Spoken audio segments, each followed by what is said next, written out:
Hello everyone, I am Sunil Kumar. In this video, I am going to talk about the shortest remaining time first or SRTF. So let's see what is the criteria. Criteria is worst time, means whichever process will have smallest worst time, that process will go for execution. And mode is preemption, means at every arrival time when process will arrive into ready queue, at every arrival time we need to make the comparison between the processes. Whichever process will have smallest worst time, that process will go for execution. So let us see how it is going to be executed. So let's say this is ready queue. In ready queue, at time t equal to 0. Let us see, is there any process in ready queue or not. So now if you see, so at arrival time t equal to 0, there is a process in ready queue. So P1 is the process. Now P1 is the process. There is only one process which is P1. So let us execute that process.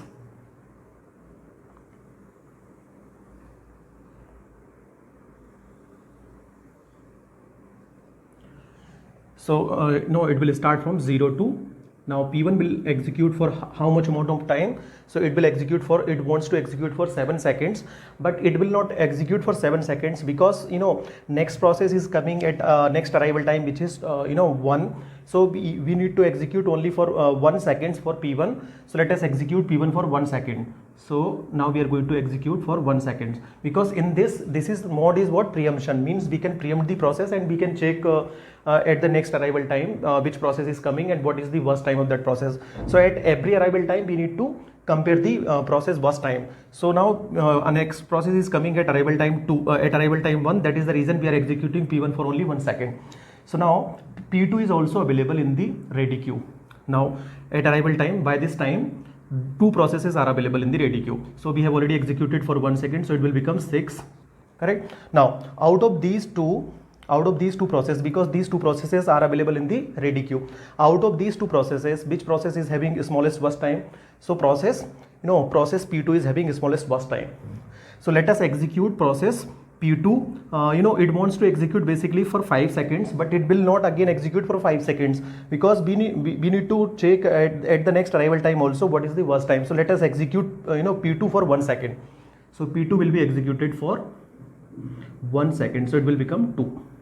Now, why this time? Is there any process which is newly arrived into ready queue? Yes, P3 is the process which is arrived at arrival time 2. So P3 is also available in the ready queue. Now, out of these 3 processes, who is having, so it will become basically 4. Out of these 3 processes, which process is having smallest worst time? So it is having 6. It is P2 is having 4 and it is having 3. So out of these 3 processes, which process is having smallest worst time? So again P3 is having P3 is the process which is having smallest worst time. So let us execute P3. So P3 will go for execution. But again question, for how much amount of time it will it will execute. So see, because next process is also coming at arrival time 3 and we do not know the what is the burst time of that process. So let us execute for the next arrival time. So let me execute P3 for 1 second, so it will become 3.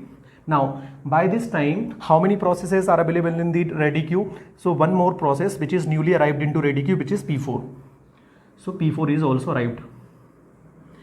Means what we are doing, we are comparing at every arrival time who is having smallest burst time, because the in this mode is what preemption mode. So we can compare at every arrival time so that we can execute the smallest worst time process. No, okay. So total 4 processes are there: P1, P2, P3, P4. So P3 we have executed for 1 second, so it will become 2. Now out of these 4 processes, P1 is having 6 worst time, remaining time is 6. P2 is having 4 seconds and P3 is having 2 seconds, and P4 is newly arrived, which is having worst time 1. So out of these 4 processes, which process will go for execution? See, we are not comparing process P5 and process P6 because process P5 and process P6 is not available in the ready queue. That is the reason we are not comparing. Okay, so fine. Out of these 4 processes, which process will go for execution? So process P4 is having smallest burst time, so process P4 will go for execution. So process P4. Now for how much amount of time I should execute process P4? Because next arrival time is 4, so let us execute for 1 second. So it will be executed for 1 second, so it will become 4. So meanwhile process P4 is also terminated because it requires only worst time 1. So it is terminated. Now at arrival time 4, a newly process P5 is also arrived, so P5 is also available. So P4 is terminated, so you can exclude this P4 from the ready queue, so P5 is also available. P4 is already executed, so don't need to you can remove this from ready queue. P4 is completed. Okay, now how many processes are available? P1 is available, process P1 is available, process P2 is available, process P3 is available. Why I'm saying available? Because P1 is not executed completely, P2 is also not executed completely, process P3 is also remaining, process P4 is executed completely. Now process P5 is also arrived, because we have executed up to 4 seconds, so process P5 is also available. Now out of these 4 processes, which process is having smallest burst time? So see, if you compare, process P5 is having burst time 2 and process P3 is also having burst time 2. So out of so which one is minimum? P5 is also 2 and P3 is also 2. So in this case burst time is matching. If burst time matches, then we should go for lowest arrival time. Which process, if burst time is matching, then you can schedule the process whichever is having lowest arrival time. So who is having lowest arrival time? So P3, and we need to compare P5, because burst time is matching in this case, so we should go for the arrival time. So whichever process will come first, we should choose that process, or we should select that process. So P3 will be selected, because arrival time for P5 is 4 and arrival time for process P3 is 2. So P3 will be selected. So let us select P3. So P3 will be selected for so time remaining for what is the burst time remaining? 2 is remaining. So let us execute for 1 second. So it is executed for 1 second. So now it will become 1. Now meanwhile, or by this time, one more process arrived into ready queue, which is P6. So P6 is also available in the ready queue. Now every process arrived in the ready queue, correct? So every process is available now in ready queue. Now out of this process, which process is having lowest burst time? Again we will see. So P3 it is 1 and P6 is also 1. Now again burst time is matching, then we should go for the again lowest arrival time. So which process is having lowest arrival time? Again P3. So we can complete P3. Now P3 is executed, so it is going to be 6, because burst time is only 1, so it will become 0.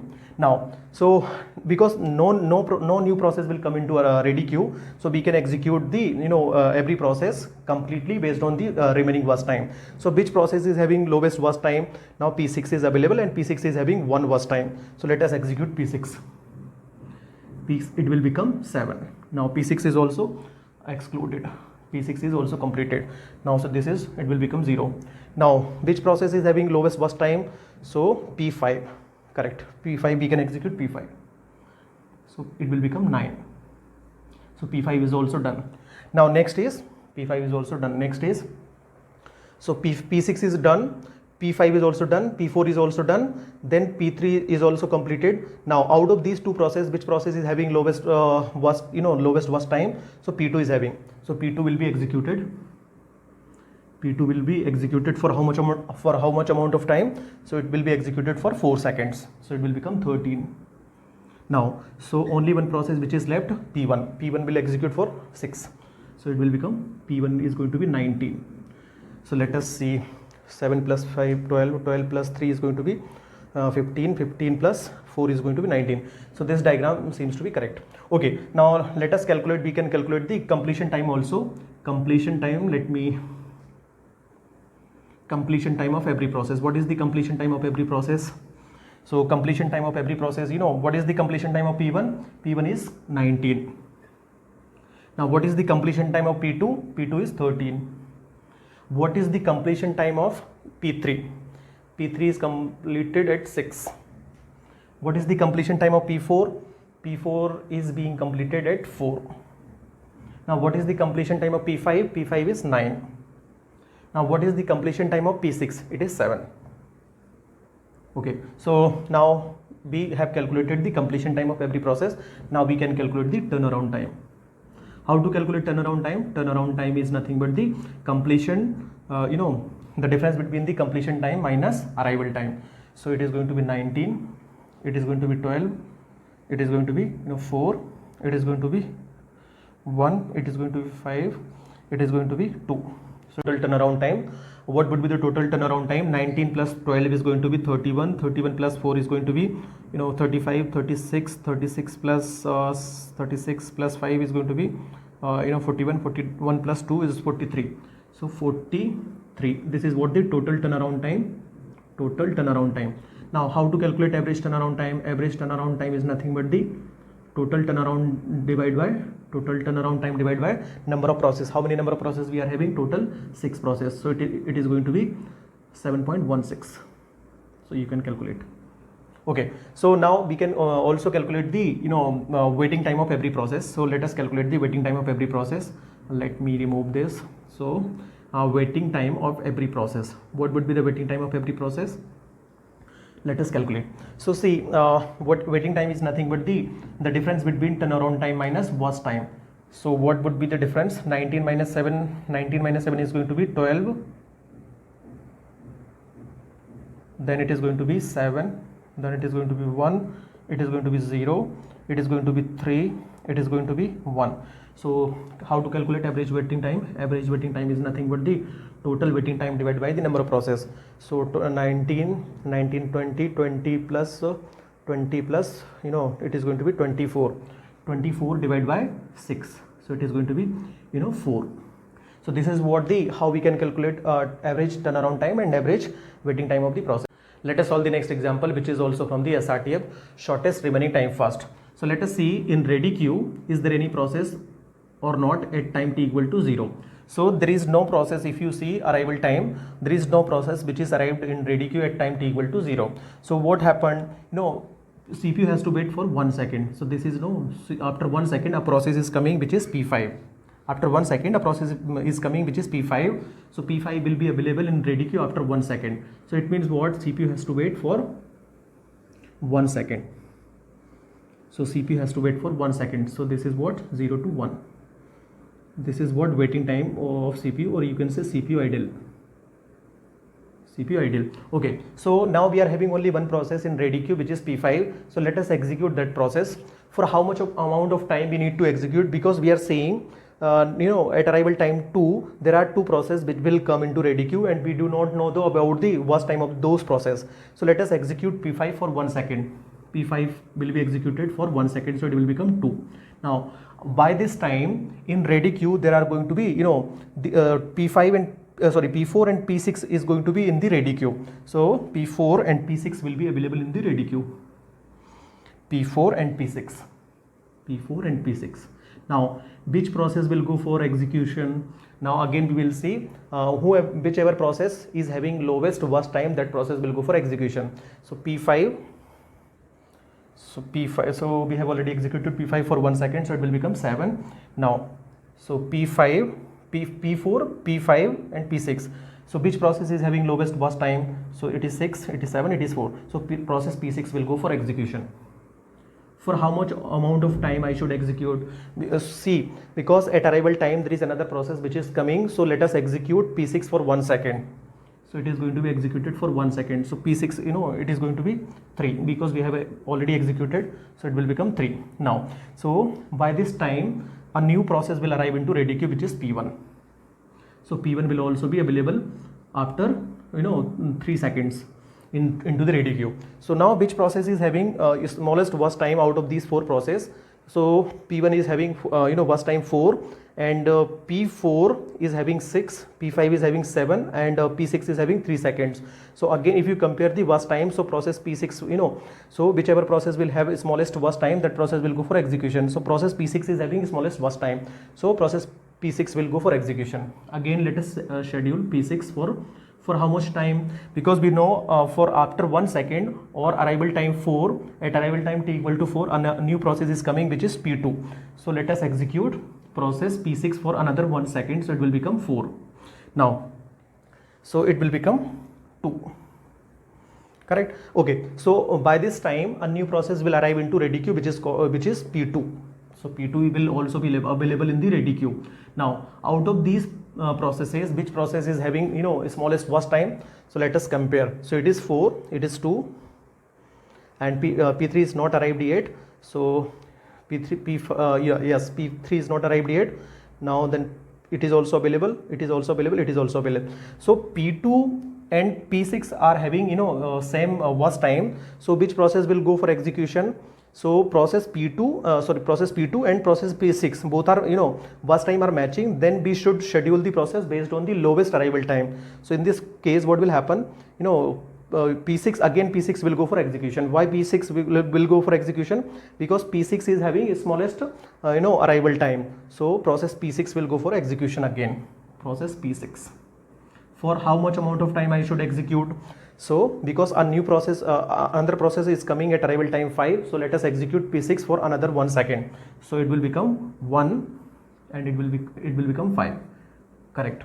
Now, so every process arrived into the ready queue. Every process is available in the ready queue. So P3 is also available.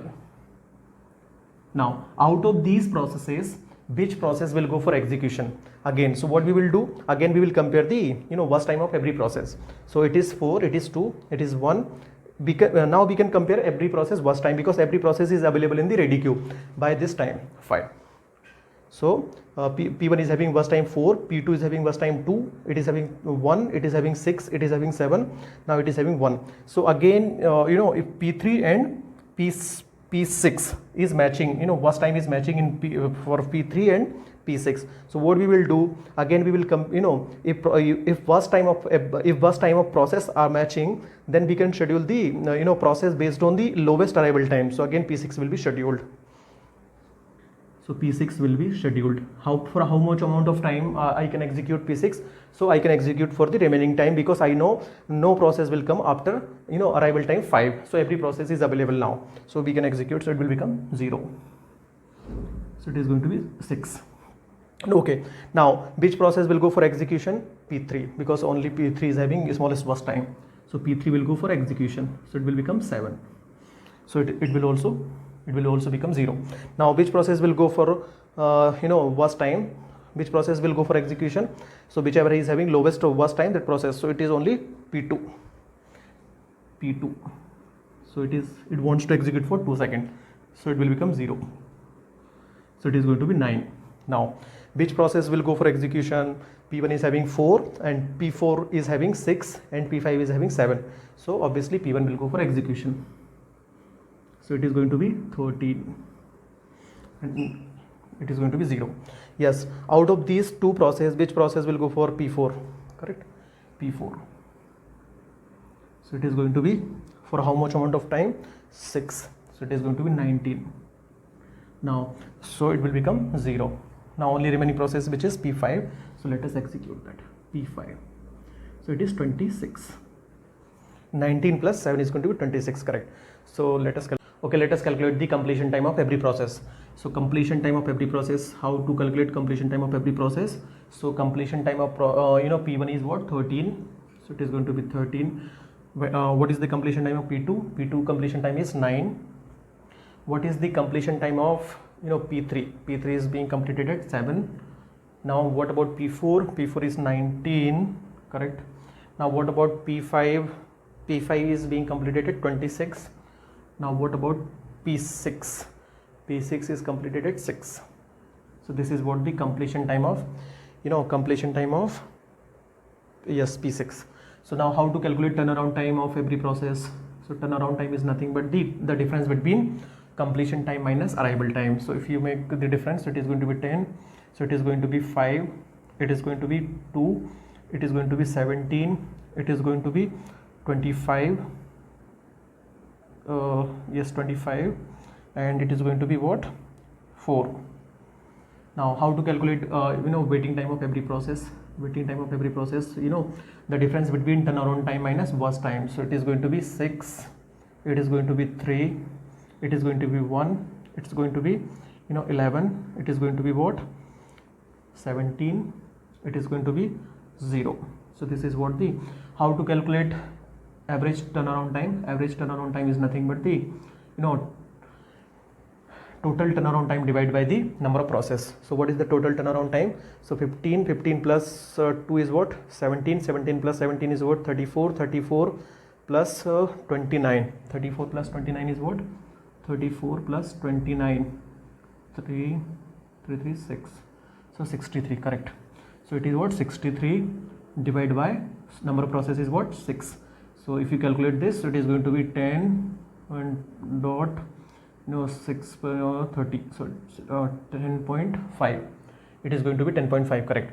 Now how to calculate average waiting time? Average waiting time is nothing but the total waiting time upon number of process. So it is going to be 6 3 9 10 21 plus 17 38, correct.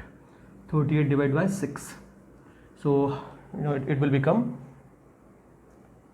6.2, so it is going to be 3 correct. So this is what the average waiting time of the process, and this is what the average turnaround time of the process. Let us solve the next example, which is also from SRTF.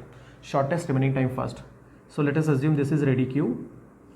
In ready queue, now we are checking is there any process which is arriving at time t equal to 0 or not. So if you see, there is no process which is arriving at arrival time t equal to 0 in ready queue. So which process is coming first? P1 is the process which is arriving into ready queue at arrival time 2, correct. So it means what, CPU has to wait for how much time? CPU has to wait for 2 seconds. So CPU has to wait for 2 seconds, so 0 to 2. So this is what ideal time of the CPU. CPU is going to be ideal. So now after 2 seconds, P1 is the process which is arriving into ready queue, or you can say after 2 seconds P1 is available in the ready queue. Now there is only one process which is arriving into ready queue, and which process is P1. So there is no comparison, means there is no other process to which we can compare the process P1. So means what, we can execute, we can send this process P1 for execution. So let us execute P1, but for how much of time we need to execute P1? Because next process is coming at arrival time 3, so we should execute P1 for 1 second, because this is preemption mode. So because we don't know, what is the next process which is arriving and what is the worst time of that process. So let us execute P1 for 1 second. So it is going to be 3. Now which process is arriving at arrival time 3? So P4 is arriving. Now P4 is available in the ready queue. Now out of these two processes, which process should go for execution? We have already executed P1, so let us make it 7. Now out of these two processes, P1 and P4, which process will go for execution? So it is having remaining burst time which is 7, and it is 6. So which process should go for execution? So P4 will go for execution, because P4 is having smallest burst time. So P4 will go for execution. But for how much time P4 will go for execution? So now which next, which process is coming next? So next is, P5 is coming next, correct. So P5 is the process which is coming at arrival time t equal to, at 5. So arrival time 5, P5 is the coming. So now we can execute this P4 for 2 seconds. So let us execute 2 seconds. So it is going to be P4, it will become 5, and so P4 is going to be what? It's 4, correct. Now so P5 is also available in the ready queue. P5 is also available in the ready queue now. By this time P5 is also available. So out of these three processes, P1, P4 and P5, which process is having smallest burst time? So P1 is having burst time 7, so P4 is having 4, and P5 is having 4. So now obviously 4 is minimum. So out of these two processes, both the processes are having smallest burst time which is 4, but burst time are matching. So if burst time is matching, then what to do? Now we can schedule the process based on the lowest arrival time. So what is which process is having lowest burst time, lowest arrival time? P4 is having lowest arrival time. So P4 will go for execution now. P4 will go for execution. For how much time I should execute P4? So next process which is P3, which is arriving at arrival time 6. So let us execute P4 for 1 second. So we are going to execute P3 for 1 second. So it will become 6.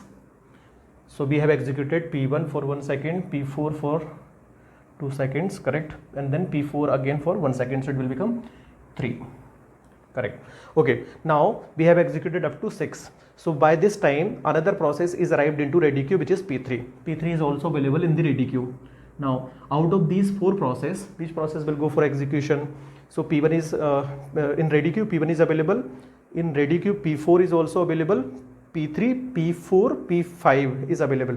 So which process is having lowest worst time, correct? So P2, this is, this is 2 and this is 3, this is 4, this is 7. So P3 will go for execution. I am not comparing, P2 process, because P2 process is not arrived yet in ready queue. It will arrive at 7. So P3 will go for execution. P3 will go for execution. For how much amount of time I should execute P3? Because a new process will come at, at arrival time 7. So let us execute P3 for 1. So it will become 7. So it is going to be 1. Now which process should go for execution? P2 is also available in the ready queue. P2 is also available in the ready queue. Now, so which process will go for execution? P2 is also available and P3 is also available. Now every process is available in the ready queue. Then which process should which process should go for execution? So it is having burst time 7, it is having burst time 1, it is having 1, it is 3, it is 4. So P2 and P3 both are matching, burst time are matching. So if burst time is matching, then what to do? We should execute the process based on the lowest arrival time. So then P3 will go for execution. P3 is having lowest burst time, so it is going to be 8. Now it will become 0. Now out of these available process, which process will go for execution? Obviously, P2 is having smallest burst time, so P2 will go for execution. It is going to be 9. It will become 0. Now out of these three process, P4, P5 and P1, which process will go for execution? P4 will go for execution, so it is going to be 3. So 9 plus 3 is going to be 12. So it will become 0. Now out of these two process, P1 and P5, which process will go for execution? P5. So P5 will go for execution. So it is going to be 4, means 16. Now last, so it is also executed. Only one process which is remaining, P1. So P1 will go for execution. So it wants to execute for 7 seconds. So it will become 23. Correct. Okay, let us calculate the completion time of every process. What is the completion time of process P1? P1 is being completed at 23 seconds. Now what is the completion time of P2? P2 is what? 9. What is P3 completion time? 8. What is the completion time of P4? It is 12. Now what is the completion time of P5? 16. Okay, so we can calculate the turnaround time also. How to calculate turnaround time? Turnaround time is nothing but the completion time minus arrival time. So completion time minus arrival time. So it is going to be 21. Now it is going to be 2. It is going to be 2. It is going to be what? 9. It is going to be 11. So now we can also calculate the waiting time of every process. If you calculate waiting time of every process, so it is going to be now turnaround time minus burst time. So it is going to be 21 minus 8, 13. So 2 minus 1 is what? 1. 2 minus 2 is 0. 9 minus 6 is what? 3. Now 11 minus 4 is what? 7. Now, so how to calculate average? So let us calculate the average turnaround time. So how to calculate average turnaround time? Average turnaround time is nothing but the total turnaround time divided by number of process. So what is the total turnaround time? So it is going to be 21 plus 4, 25, 25 plus 20 is what? 45. How many what is the number of process? Number of process is 5. So divided by 5. So it is going to be 9. Now how to calculate average waiting time? Average waiting time is nothing but so it is going to be total waiting time divided by number of process. So 14 plus 3 is what? 14 plus 3, 17, 17 plus what? 7. 17 plus 7 is what? 24. 24 divided by 5. So it is going to be